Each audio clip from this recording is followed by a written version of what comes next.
Centro Nacional Reabilitação durante halo ona terapia dormitório ou ambulatório para paciente sira. Diretora Executivo Centro Nacional Reabilitação Maria Santina hatou informação foi em apoio cadeira roda para o Hospital Nacional Guido Valadares Hangebe, quinta-feira. Lorong ida fulan junho tinan rihun rua ronolo resintolo. Centro Nacional de Reabilitação e dormitório iha 11 pessoas uma família.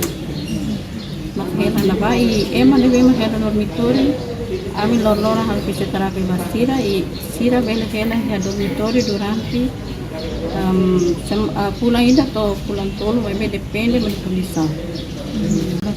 Ambulatório lorlora iha lorlora si hal atendimento na ba e itahare babahira da possibilidade, por exemplo, bahan na balai careta de transporte sira ami facilita careta para batula sira dorimai e doripila dadeiro locai dadeiro ami bas 7 horas depois 10 horas ami doripila e lorai 2 horas e 4 horas doripila.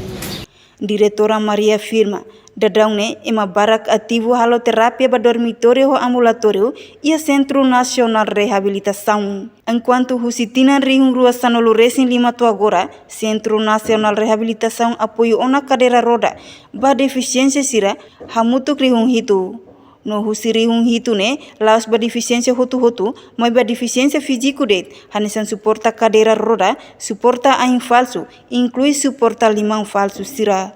A reportagem Ana Rosária Selfiana Kai Televisão Timor Post.